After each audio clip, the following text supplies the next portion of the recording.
I've watched Duke play. They shouldn't be this bad in offense. They should not be this bad in offense. Like, she is genuinely she's obviously, look, with the way this team defends, with her experience coaching, she's obviously an exceptional defensive coach. But like, that's why I'm concerned. I don't think Carl Lawson's a bad coach. I think she is maybe the worst offensive coach I've ever seen in basketball. This isn't just a random guess, it's real concern from someone who understands how Carol Lawson works at Duke. This matters because she's no longer just Duke's coach, she's now leading Team USA too. The issue is that her Duke teams sometimes struggle to even score 50 points against strong opponents, yet she's the one choosing the Team USA roster. So the real question is, will she include or leave out Caitlin Clark? We need to be clear about that. They're just not they're going to fuck it. I have this really strange feeling that they're going to fuck it. That they're going to try to justify it. Like, she's going to be, and everyone's like, oh, she's on the Team USA team. No, she's in Team USA camp. There's 20 fucking players in that camp. Like, Ariel Atkins is going to be at that camp. Sonia Citron's going to be at that camp. Do I think they're going to pick Caitlin Clark over Sonia Citron? Man, they picked Jewel Lloyd over Caitlin Clark. They picked an injured player over Caitlin Clark. They literally picked an injured player over her. Like, it is what it is. They picked an injured player over her for the last Olympics. About whether Caitlin Clark is good enough, of course she is. She was the WNBA Rookie of the Year, led the league with nearly 9 assists per game, and completely changed the Indiana Fever. Her talent isn't the issue. The real question is whether she fits the system. Does her offensive style match Carl Lawson's defense-focused approach? You have to just go and like take the team that's going to win and not the best individual players. And I think if your tactic is you want to win the game in the 60s, Caitlin Clark's not the player for you, and we can all be honest with that. We can say that's a dumb tactic, but if you want to win a game in the 60s, Caitlin Clark's not the player for you. Like, you have enough scoring, and you're just going to go and play full defense maybe? Dump the ball into Aja Wilson. If you want to run and get out and use the advantage that Stewie and Aja Wilson have, if you want to go and use the advantage that Copper gets, if you want to use the advantage that Angel Reese is going to bring you on the inside, you go and bring Caitlin Clark. But if you want to win a game in the 60s and have a grind... Now let's look at the point guard competition, because it's not easy. Jackie Young from the Aces is great on both offense and defense. She averaged about 16 points and 5 assists last season and is a tough defender. Alyssa Thomas from the Sun is a defensive powerhouse who can guard anyone and even run the point. And Chelsea Gray, even though she's coming off an injury, has championship experience and the calm leadership you want in a slow, tough game. So if Lawson wants a defensive team that wins low-scoring games, those three might make more sense than Clark. Jackie Young can lock down opposing point guards. Alyssa Thomas is a tough matchup at 6 feet 2 inches and averages more than 2 steals a game. Chelsea Gray has led 2 teams to WNBA titles and knows how to control low-scoring, grinding games. Clark averaged a solid 1.3 steals as a rookie, but her overall defense was just okay, not bad, but not what you choose if defense is your main focus. And that's the key point. If Lawson builds the team around strong defense, Clark becomes a good-to-have, not a must-have. Game where it's won and lost in the mid-range, and give the other team a puncher's chance of beating you. Because let's be real, if you're trying to win a game in the 60s, all it takes is for the other team to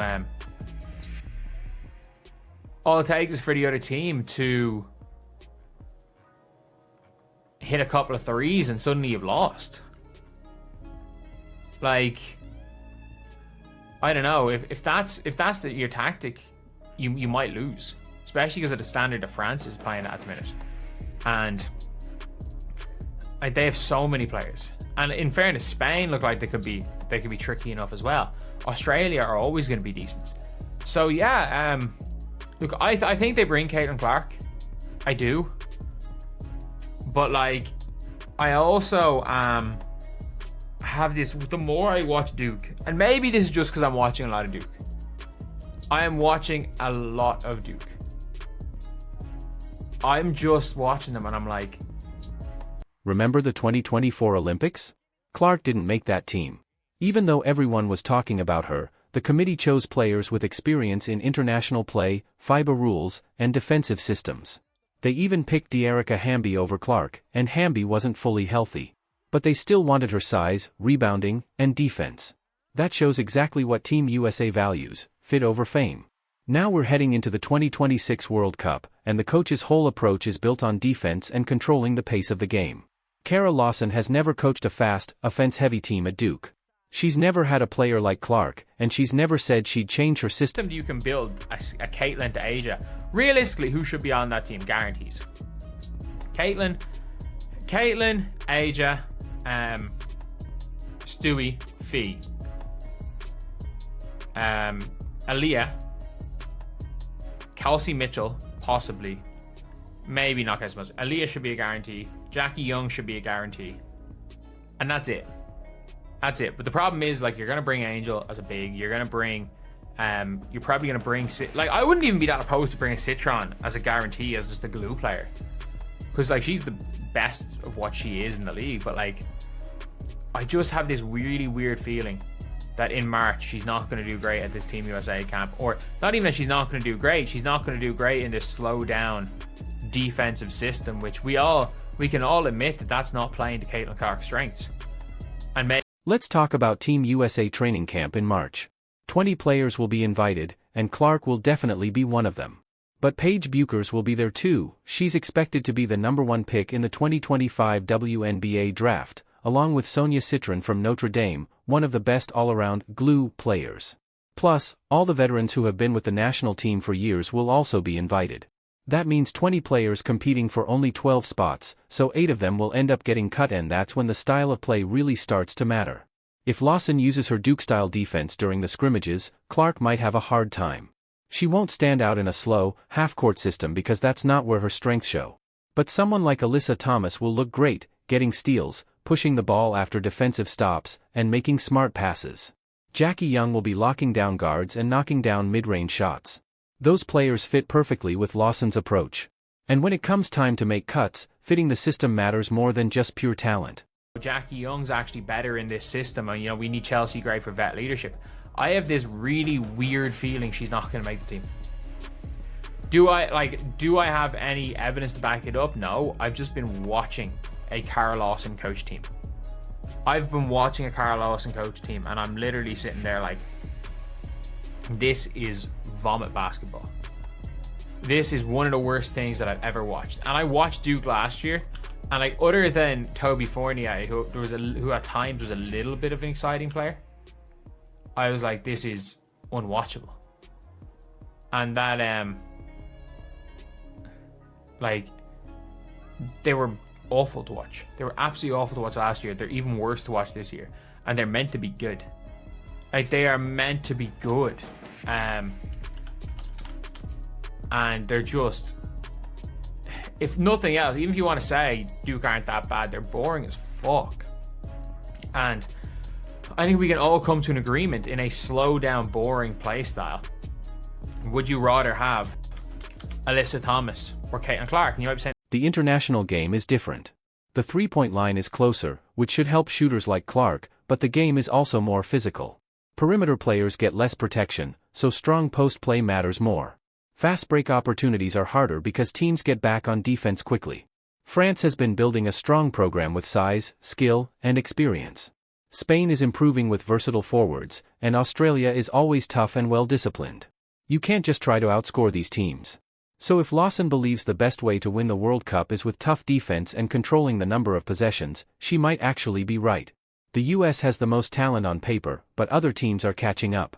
You can't just show up and win by 20 points anymore. You need a system, good communication, and players who buy into it. The question is, does Clark fit into that system, or does the system need to be built around her for her to play her best? Like, they do, but like, they also don't. They do and they don't. But yeah, it's an interesting one all around. Let me know what you guys think. Do you guys think it's a guarantee? I think if the coach was an offensive coach, it would be a guarantee. I think it would be a guarantee that she starts. I think the likelihood is that she starts. I think it's more likely that Caitlin Clark doesn't make the team, then she comes off the bench. I think if a coach wants to bring Caitlin Clark's your point guard. Now let's look at the players who are basically guaranteed to make the team. Aya Wilson is a lock, 2-time MVP, the best player in the world, and the centerpiece of any Team USA offense. Breanna Stewart is also a lock. She's been the face of USA basketball for a decade and brings size, versatility, and championships. Sabrina Ionescu is almost certain to be in because of her shooting and popularity. Kelsey Mitchell has a chance thanks to her scoring ability, and Nafisa Collier should make it because she's strong on both offense and defense. That's 5 spots basically decided even before camp starts. Maybe 6 spots if you include Mitchell. That leaves 6 or 7 spots for everyone else, and that's where it gets tricky. Angel Reese could make it for her rebounding, Alyssa Thomas for her defense, Jackie Young as a two-way guard, Chelsea Gray as a veteran point guard, and Sonia Citron as a glue player. And somewhere in that group, Clark is fighting for a spot, but it will depend on how well she fits Lawson's system. This is what makes the situation so tense. If Clark makes the roster, she basically has to start. You don't bring in a player who's changed the WNBA and have her sit on the bench. That would be a PR disaster and a waste of her talent. She's not a role player. Clark is a system player in the sense that the system runs through her. At Iowa, everything went through her, and in the WNBA, she's always handling the ball, starting the offense, creating fast breaks, and finding teammates. You get the most out of Clark by giving her the ball, letting her control the pace, and letting her find shooters. But what if Lawson doesn't want to play that way? What if she wants Young at point guard for her defense? What if she wants to slow the game down and feed Wilson in the post? What if her whole plan is about limiting possessions and winning through defense? In that case, Clark isn't just a bench player, she might not make the team at all. If she's not going to start, and if you're not going to build the team around her, why bring Clark at all? Why waste a spot on someone who doesn't fit the system? That's the reality. It's not about whether Clark is talented, it's about whether Lawson's system has a place for her. Based on what we've seen from Duke and Lawson's focus on defense, the answer might be no. Imagine the scenario, the most popular player in women's basketball being left off the World Cup roster. The backlash would be huge. But Team USA has never put popularity over fit. About popularity, Team USA cares about winning. If Lawson believes she can win without Clark by focusing on defense, that's what she'll do. We saw this at the Olympics. They stuck to their principles, choosing players for experience and fit. Ignored the pressure, and still won gold. The World Cup is different, but the philosophy is the same. USA Basketball will pick the 12 players who give them the best chance to win, no matter how popular they are. And if Lawson decides that Young, Thomas, and Gray give her better defense and a better system fit than Clark, she'll pick them instead. The March training camp will reveal everything. Pay attention to how Lawson sets up the scrimmages, the pace she wants, whether she focuses on transition or half-court offense, and how much freedom the point guards get. If it looks like a Duke-style practice built around defense, that's bad news for Clark. But if the camp is more free-flowing and focused on. If the camp focuses on pace, that's good news for Clark. But based on what we know about Lawson, the opposite is more likely. And the people who follow this closely are noticing the same warning signs. They watch Duke games and wince at the slow, struggling offense. They look at the potential Team USA roster and see a point guard group filled with players who fit a defensive system better than Clark does.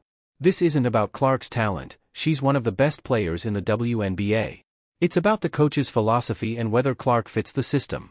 Unfortunately for Clark, she's dealing with a coach who has never built her teams around an offensive point guard who needs the ball in her hands. So what happens if Clark doesn't make the roster? The media reaction would be huge. Fans would be angry, and sponsors would worry about losing star power. But USA Basketball would stand by their decision, point to their winning history, and say they chose the best team to win. And honestly, they might have a point. A defensive-minded team built around Wilson, Stewart, and several strong two-way players might actually be the best way to win the World Cup. In international play, where the game is slower and more physical, Clark's offensive strengths might not be as important, or maybe leaving her off the roster would be a huge mistake, the kind that could cost Team USA a gold medal because they left their best playmaker at home. Maybe they'd struggle to score in tight games and realize they needed someone who can create offense out of nothing. We won't know until March, but the warning signs are there.